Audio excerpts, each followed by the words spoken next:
Yeah, I'm gonna tell you all the truth about cryptocurrency, the truth about how to trade it, how to invest in it in a way that makes sense. Bye, dog. Be right back. Going to run some errands here on a Monday and want to talk to y'all about crypto. So if you don't know me, I'm a trader, I'm an adventurer, and I'm an entrepreneur based out of Oahu, Hawaii.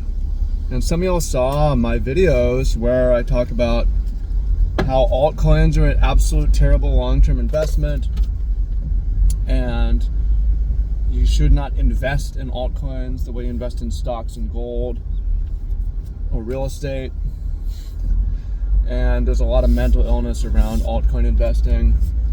And I said that when the market was at a high point and a lot of people came in and said, just look at XRP and Bitcoin Cash, it's up.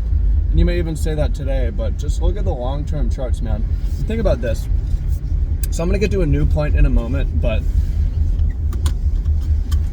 there's new altcoins sprouting up faster than people are having kids.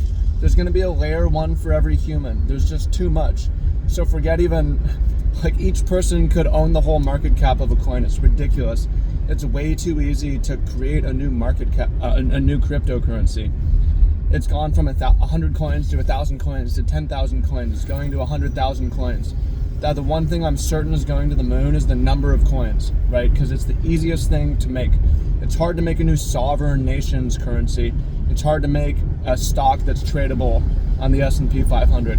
It's hard to mine more gold. It's hard to create a new commodity. It's hard to mine an individual Bitcoin. It's not hard to spin off a competitor. It's the easiest thing in the world to make new assets. So you can even have scenarios where the total crypto market cap is rising, but the average and median cryptos are going down. Why? Because the number of cryptos is proliferating. Now, I've gone over that before, but the new point that I want to share with you is, say you're right and it's the future and you pick the one that's the future and it's the currency. Well, think about this. Have you ever traded the currency markets? I have. Have you traded yen, Swiss franc? Have you traded the Hungarian forint? Is it the forint or the foreign? Have you traded the Russian ruble, the Mexican peso? I've traded most of these, and I'll tell you, and the way people trade these, is not investing. You trade fluctuations in the market, and you may have slightly longer positions where interest rate change trends, but you don't have people like South African Rand. That's the one. I'm all in. It's going to the moon. South Africa's taking over. It's gonna happen. It would be deranged, but that's exactly how people are in the cryptocurrency market. In the foreign exchange currency market, Mexican peso, it's going to $1. The Mexican peso is going to $1. Mexico's the one, it's the future, right? Even if there's a growth in a country's position in the world, what happens? They just print more money, right? And that's the same thing with the cryptos in the crypto space. Now, I like Bitcoin. I think it's okay. I mean, I was such a Bitcoin bull before. Now I'm like, all right, it's kind of disappointing, but it's at $1 trillion market cap. It's one of the biggest assets in the world. It doesn't have that much room to 10x or 100x, right? It's going to go up at some point. I'm in a long right now. I like Bitcoin, but let's be realistic. What makes Bitcoin good is not necessarily the network effect.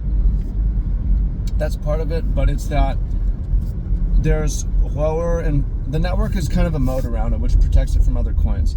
But it's that it comes with a monetary policy where it's, if you're betting on Bitcoin, you're betting not necessarily on the network effect, but on this sure thing of, at least for the next however many years, inflation of a Bitcoin is less than the dollar. You're going to be diluted less, so which makes it a reasonable savings vehicle.